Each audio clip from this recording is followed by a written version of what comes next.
Imagine you and your siblings being chained up by your own parents. One January morning in 2018, a call comes in to 911 in Parrish, California. A young girl is heard on the phone stating that her and her siblings need help from their abusive parents. The dispatcher asks the girl what things they've done to her. She states that they throw them across the room, beat them, yank their hair, and 2 of her siblings are currently chained up. When asked for her address, it takes a while as she states that she's never been outside before. She knows nothing of streets or the outside world. This was also the first time she had ever talked to anyone on the phone. They track her location through the phone and police are sent out right away. When the police are on their way, she states that she's terrified and calling to help her siblings as they're chained up, but begged her to call someone for help. She also states that they live in such filth that sometimes when she wakes up, she can't breathe. No one's allowed to bathe and she hasn't had a bath in over a year. She tells the dispatcher of her 12 siblings ranging in ages from 2 to 29 years old. She states that she's 17. Her name is Jordan Turpin. When the deputy arrives, Jordan is nervous as she's never talked to a stranger before, but courageously shows him the photos on her phone of her 2 little sisters chained up and bruised. Upon seeing these pictures, the deputy calls for backup. He puts Jordan in the back of his car and questions her some more. An hour later, at 7:23 a.m., backup has arrived and they approach the house. Police knock on the door and they state that they're doing a welfare check. Since the child might be in danger, there's no need for a warrant to enter the home.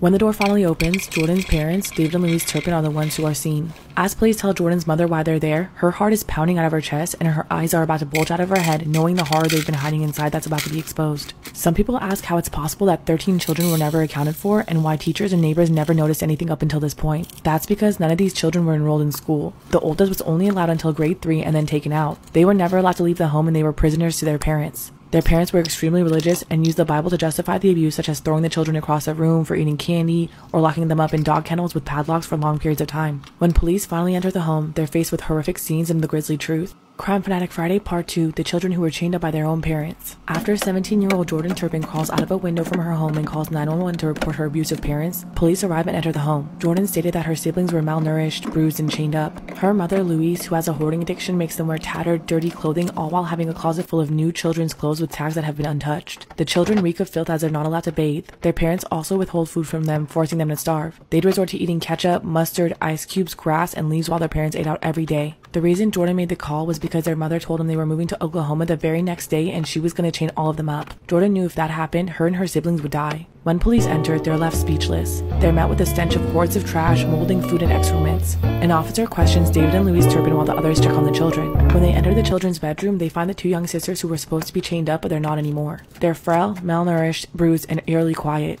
They ask the parents to show them where their chains are and they find them in the closet. The deputy talking to the parents spots a door behind stacked up boxes. When they enter, they find more Turpin children, including one who is still shackled to the bed by his wrists and ankles for weeks. The parents are immediately detained. The children are all taken to the hospital and it's found that they're dehydrated, malnourished, and even have heart defects because of how little they've been given to eat. Louise Turpin tries to plead not guilty due to diagnosis of personality disorder stemming from childhood sexual abuse trauma, but the judge throws it out, stating that she's a danger to society. The Turpins then make a plea deal for no public case and both pled guilty to the list of charges. As their children testify against them in court, both parents are seen crying and apologizing for hurting them. They were both sentenced to 25 years to life, so the children were finally free, but what happened next? Unfortunately, the system failed the Turpin children after their freedom from their abusive household. They were sent to unsafe and crime-exposed housing, and one of the Turpin children was also assaulted in a foster home. At times, they haven't had food or a place to stay. Despite more than $600,000 raised for the children, the money has been hard to access by the children and not much is known of the funds. Their court-ordered public guardian, Veronica Espinoza, responsible for their well-being, refused simple requests. When the children asked for help, she would deny the request and tell them to just Google it. No county officials would comment on any of these questions and accusations. Some of the Turpin siblings continue to face hardships while the younger 4 are safe and happy in a foster home. Imagine sneaking out as a teenager to hang out with your best friends only to end up missing. Skylar Neese was a young 16-year-old honor student with a bright future. She had an active social life, loved to read, and like most teens, posted all about her life on social media. She had 2 close best friends named Sheila Eddy and Rachel Shove, who all attended University High School together near Morgantown, West Virginia. Neese and Eddy had known each other since they were 8 years old and had met Shove during their freshman year of high school. This trio was inseparable, and Neese was initially an emotional rock for the 2 girls since both their parents were divorced. Over time, it became clear that there was tension within the group when Neese tweeted things like, "You're a two-faced bee and obviously effing stupid if you thought that I wouldn't find out, and too bad my friends are having lives without me." It appeared that Eddy and Shove were becoming closer friends and leaving Neese out, and a lot of fighting was going on between them as time passed. On July 6, 2012, grainy security camera footage from Neese's family apartment showed her getting into a sedan. The following morning, she didn't report for work, which was odd because she had never missed a day before that. The Neeses knew their daughter didn't run away because all of her things were still in her room. This is when they reported her missing. Later that day, Sheila Eddy calls Neese's mom and tells her that she snuck out last night to hang out with her and Shove, but later dropped Neese off at the end of the road as she didn't want to wake her parents up when sneaking back in. However, the security camera footage and times given by the girls aren't adding up. They stated to have picked her up at 11 p.m. and dropped her off before midnight. Camera footage shows her being picked up at 12:30 in the morning and never being seen again. After doing some research about the girl's social media posts, investigators had a feeling that something was off about their story. A trooper named Chris Berry, who was assigned to the case in August 2012, decided to make a fake online persona as an attractive teenage boy who had attended their high school. This way, they could add the girls and watch their postings for any hints or clues as to what happened. Even though they found a few odd things, they still didn't have enough to charge them. What they needed was a confession to close the case. Little did they know that a few months later, things would take a turn in their favor. Crime Fanatic Friday Part 2. Imagine sneaking out as a teenager to hang out with your best friends only to end up missing. On July 6, 2012, a young 16-year-old girl named Skylar Neese snuck out of her house to hang out with their two best friends, Sheila Eddy and Rachel Shove. Grainy security camera footage from her apartment shows her entering her friend's car at 12:30 in the morning. This was the last time that she was ever seen alive. Police investigating the case strongly believe that all the evidence is pointing to her two best friends and are gunning for a confession. On December 28, 2012, a frantic parent calls 911. The caller was Patricia Shove, who said that she had an issue with her 16-year-old daughter. She claimed she couldn't control her as she was hitting them, screaming, and running through the neighborhood. When Shove was taken in for questioning this time, she blurted out that she and Eddie had stabbed Neese. It turns out that she and Eddie had planned to murder Skylar Neese a month in advance. One day they were in science class and agreed that maybe they should kill her. On the night of the murder, Shove grabbed a shovel from her dad's house and Eddie took 2 knives from her mom's kitchen. They also took cleaning supplies and a change of clothes. When Skylar was picked up, she thought the three were going to drive around and get high. The girls bought their own pipes and their knives. They drove near the woods near Pennsylvania for a perfect smoke spot, and while Neese's back was turned, both Shove and Eddie pounced and started attacking her. Shove stated that at one point, Neese got away, but they stabbed her in the knee so she couldn't run very far again and her fate was sealed. In her dying breath, she repeatedly said, "Why?" confused as to why her two closest friends would do this to her. When authorities asked the same question, Shove simply replied, "We didn't like her." In January 2013, Shove took investigators to the woods where her and Eddie killed Neese. They initially couldn't find the body, but a week later she was found, but the body was nearly unidentifiable. It wasn't until March 2013 that the crime lab officially confirmed it was Neese. Eddie was charged with first-degree murder and pled guilty in January 2014. She got a life sentence with possibility of parole after 15 years. Shove, guilty of second-degree murder, got a 30-year sentence. Skylar's family believes that the girls deserve no leniency from the courts and deserve to be locked up like the animals that they are. Love it, love it, love it. I want to go even more blonde. Like, I am just like feeling myself, period. We love the confidence.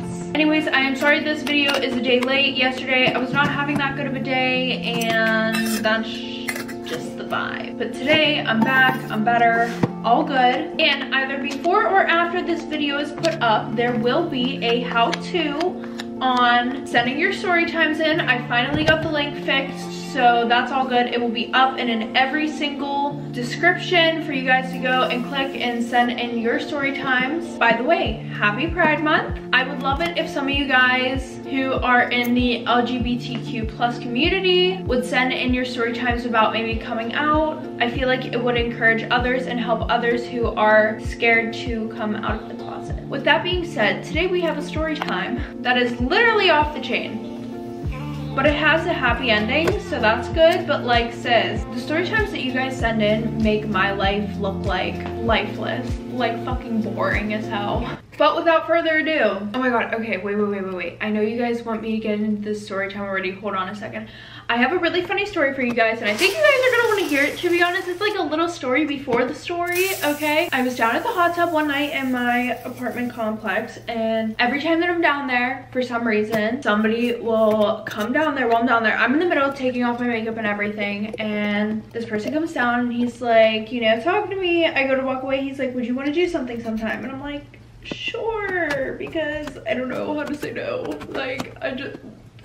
Okay, so anyways, pretty much he asked me to go jet skiing. I had a whole anxiety attack the whole time I went jet skiing with him, and then I got the impression that it was a date. I'm looking for friends. I'm not looking for anything right now, okay? So the day after, I text him. Well, before I text him, he was like, would you want to go and do something Sunday evening? And I didn't see the message until the next morning, so I texted him. So it's 7:54 in the morning. I was like, hey, sorry, just saw this now. I had a lot of fun yesterday, but I want to be straightforward with you. I'm not looking for anything right now, and I don't want to get off the wrong impression, right? No response.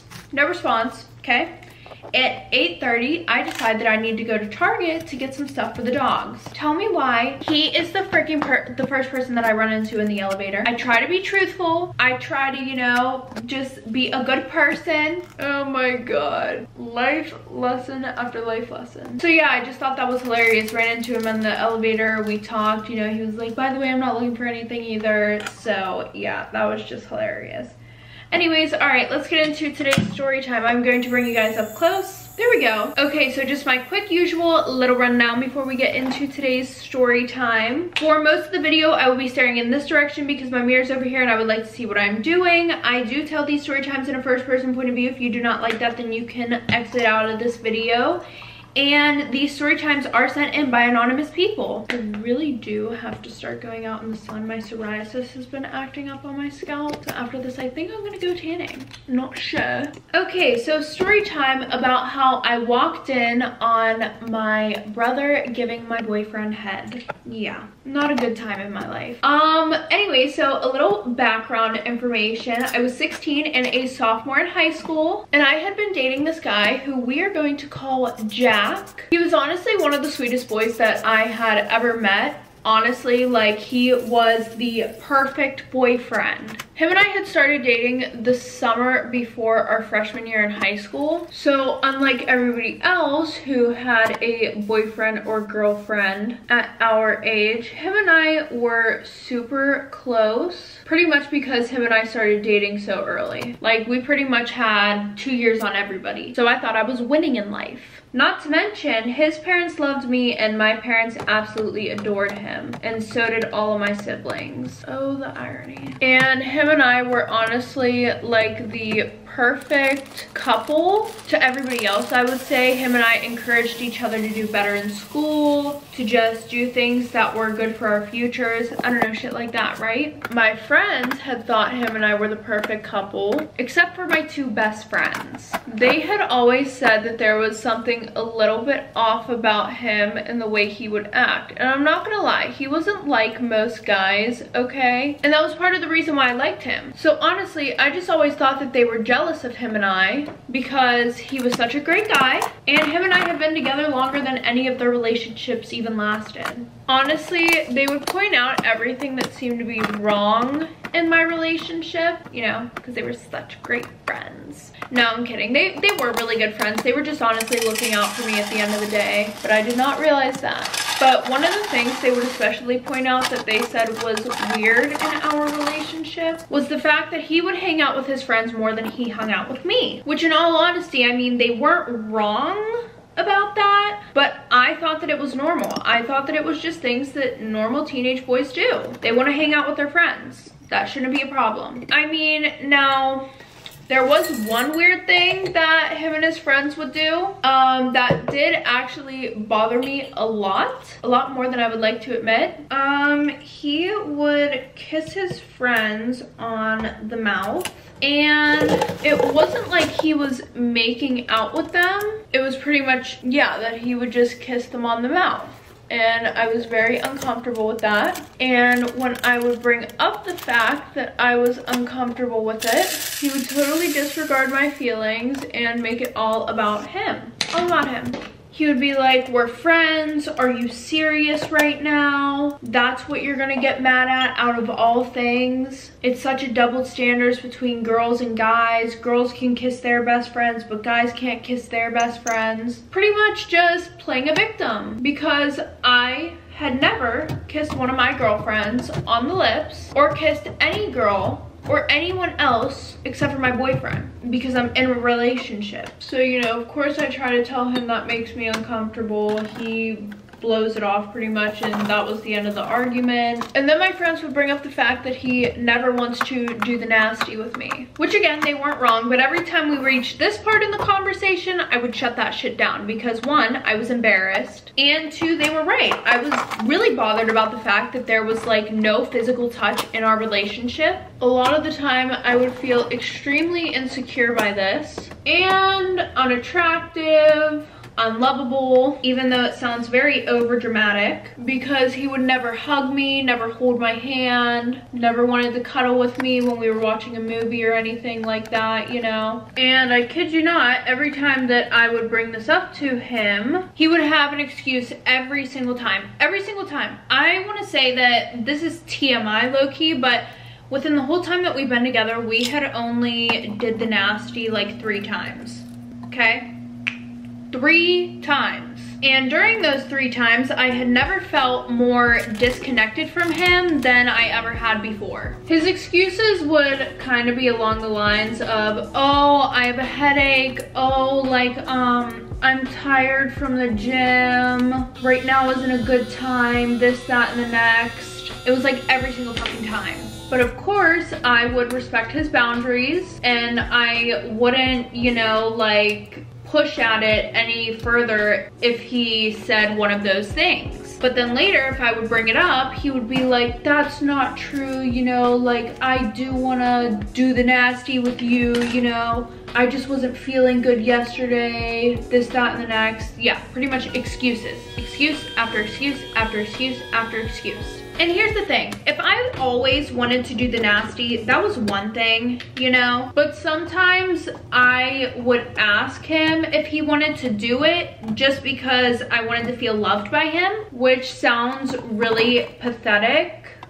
But yeah, I just pretty much felt unloved by my boyfriend that I had been with for almost 3 years. Well, that being said, red flags were going off in my head left and right.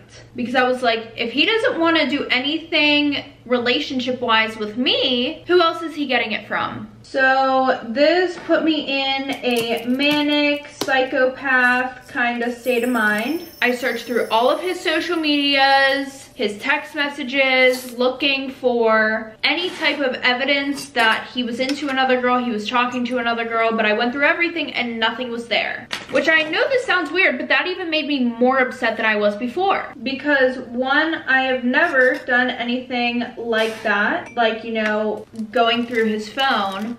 And also, if he wasn't cheating on me, then maybe he just really didn't like me anymore. And to be honest, I could see that being the problem because we didn't talk as much as we used to. We didn't spend any time together like we used to. So I decided to tell him that I was like really upset about the fact that our relationship was just like in shambles. And he was like, I'm sorry, I never realized, you know, I thought everything was going great between us, you know, I'll try harder. And that made me happy because I was like, you know, a little bit reassured. I was like, okay, you know, he thought nothing was wrong, so why did I think anything was wrong, right? So the fact that he was willing to try harder made me feel better until it ended up same shit, different day again. Don't you love that whenever men are like, yeah, like I promise I'll change, like I'll do better, and like they do it for like a day and then they're like, well, you know what, it's time for like my like 2-week-long break until I get yelled at again. We just love that, don't we? But anyways, back to the story. There was one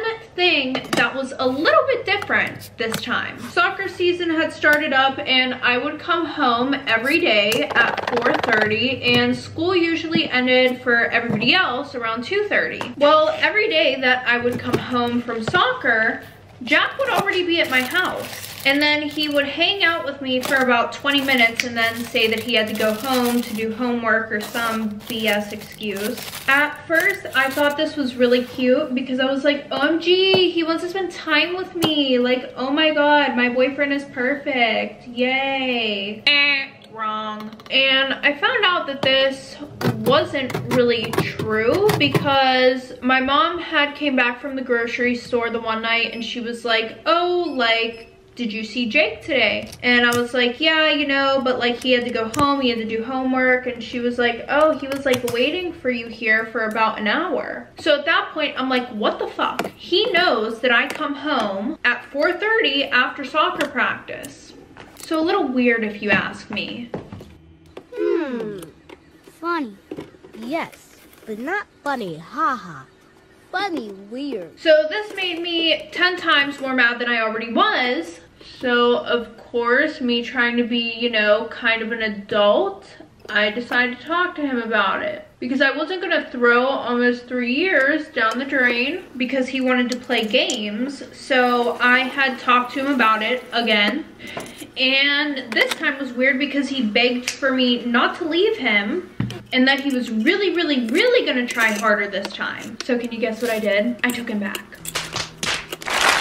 So at this point, obviously, even my best friends are pissed off at me for giving him another chance. Like, you know your friends are pissed off at you when they don't even give you advice anymore. That has to do with your relationship. Well, let's just say the third time's a charm because, finally, I started to learn the truth, and yeah, that's pretty much all there is to it. Okay, everybody, that is so later on that week, I was supposed to go to a party with my girlfriends, and it was at this senior's house, but I was supposed to ride there with Jack. So I got all dressed up, I did my makeup, and as soon as I walked downstairs, my parents stopped me and they're like, where do you think you're going? We have to be at your grandparents at 8 in the morning tomorrow. So I was not allowed to go, of course. So at this point, Jack is already on his way to get me, and I just tell him to go to the party by himself and I would see him later because we talked about me maybe sneaking him in the house. Well, I guess you can say I did see him later that night, but it wasn't whenever he snuck over my house. It was whenever I saw him on some guy's story kissing another guy. Oh, I'm sorry, not kissing. No, I could tell the difference between whenever he kisses his friends and, you know, whenever he's making out with somebody. He was making out with some guy. This guy took a video and was like, yo, like, you're wildin', and it's a video of my boyfriend and some guy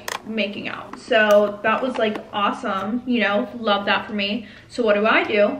I go ahead and I am blowing up his phone. Everything keeps going to voicemail. I was texting him. None of my texts were going through. So at this point, I'm either thinking that his phone died or he blocked me. And at this point, I am extremely pissed off. But of course, in my head, I'm like telling myself that this isn't real. Even though there's a video, I'm telling myself it isn't real. And I think the reason why I accidentally bought 2 of these. See comments for giveaway instruction. You know, this shit would happen. Anything would happen, to be honest. So I was just really hoping that he had like a good excuse to explain what the was going on. Because, you know, there was always an excuse whenever he would, quote, kiss his friends for fun. So the next day I wake up on straight demon time. Like, I went and I told my mom that I wasn't feeling good, so I wasn't gonna be able to go up and see my grandparents, you know. And I really would never lie to my parents, so there wasn't any reason for them not to believe me. So they let me stay home, and as soon as they left, I hopped in my car, went and picked up my girlfriends, and we drove to his house. And because my friends went to the party last night, they were telling me what was going on, and they were like, yeah, dude, that was definitely more than just like a kiss. They were like, he was straight, like, you know, tongue, making out with this guy there, and he was with this dude literally all night. So once I got there, I knocked on the door. His mom answered. She sent him down. You know, we were on his porch pretty much, and I was like, you cheated on me last night. And he was like, no, like, I swear to God, it was a dare, you know, like, we were all playing truth or dare. I'm not gay. I was like, I don't give a fuck if you're gay or not. You cheated on me. I was like, that is cheating. And he's like, that's not even cheating. He was like, it would have been cheating if, you know, like, I had kissed a girl or something. Like, I'm starting to think this kid doesn't get that kissing anybody, I don't give a fuck if it's a boy, a girl, or what it is, it's cheating. Like, holy shit. So because I was like really pissed off, and he was not accepting the fact that he cheated on me, I left and I dropped all my girlfriends off. I went home. I'm still super upset about the whole situation, and a few days later he asked if he can come over and talk to me. So he comes over and he's like, listen, like, I realized, you know, like, what I did was wrong. I didn't see it in that way, honestly. He was like, no more bullshit. And I was like, period, no more bullshit. Like, we're good now, I guess. I don't want to learn any more life lessons. My character is developed. Oh Lord, please help this girl. And he says to me again, I'm not gay. Like, I don't care. I really don't care. But he admitted that he realized it was wrong, and that's what it was. Like, even my friends told me that they thought he was gay a little bit, or at least bi, because he would just be really touchy with his friends. But I thought that's how most teenage boys were, to be honest. But yeah, I pretty much refused to believe it until one day. Soccer ended early the one day because it had started thunderstorming really bad. So I was coming home about like 2 hours earlier than I should have, because we got there and like 5 minutes later, you know. Anyways, now this wouldn't have been a weird day if when I got home nobody was home, okay? But I am driving down my street and all of a sudden I see Jake's car in my driveway. So I park a little bit down the road so he would not hear me pull into the driveway. And my thought process behind all of this was either one, he was planning a surprise because our 3-year anniversary was coming up like less than a week, or he was planning to break up with me. Usually whenever my boyfriend and I have serious talks, he is like, we usually just talk in his car because we really can get no privacy inside of my house or his house. So I am like crouching around the driveway and shit, and he isn't in his car. So I'm like, okay, that's a good sign. And my boyfriend also does know the code to get in because whenever he sneaks in at night, yeah.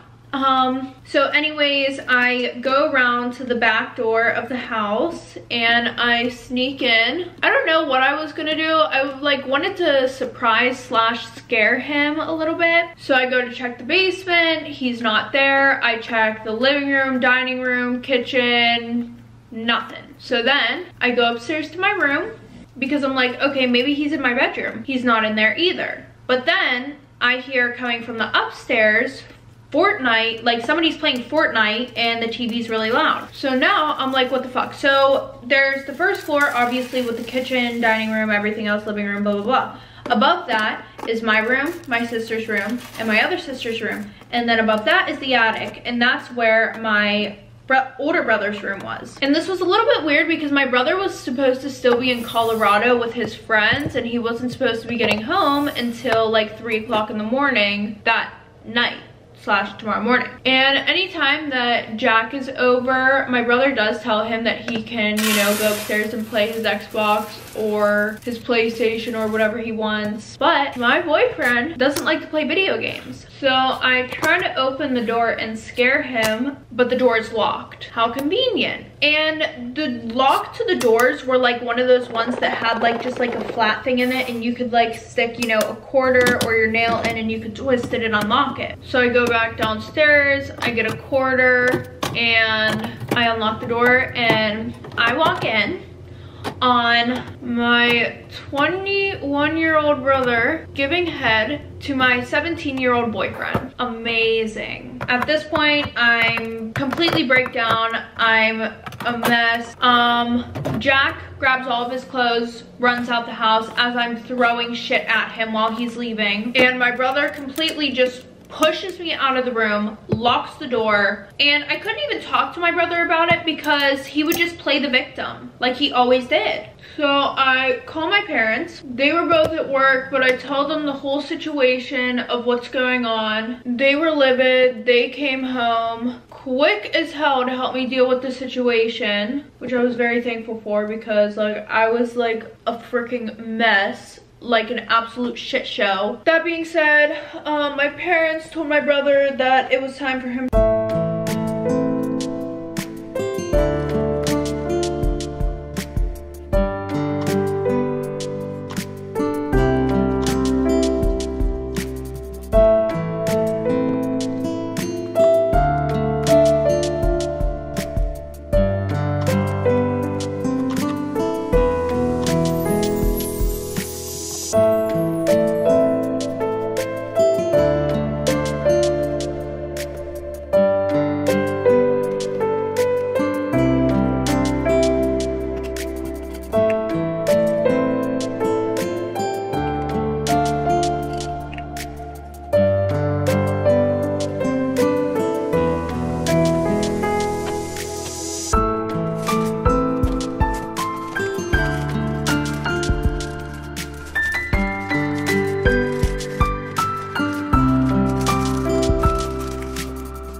His own apartment. He's 21 years old. He needs to either move to where his college was or whatever. He ended up moving out like a week later. My sisters and I didn't talk to him for the longest time, except for my oldest sister. She was like 25. And it wasn't like my family and I weren't accepting of my brother and who he was, because he came out to us whenever he was 13. We all accepted him. There was like no like weirdness after that, really. As for Jack and I, after that, we didn't talk. I didn't want to talk to him. I was embarrassed. Everybody already knew about the situation, to be honest. And my parents also told my brother, they were like, listen, like, you're lucky that like we're not going to tell his parents, because if he were to press charges or his parents wanted to press charges, that would be a whole nother thing. Because also Jack's parents weren't accepting of like anything he did. Like, I remember the one year I wanted him to join the talent show with me, you know, or do this play with me. They said absolutely not. He would not be doing that.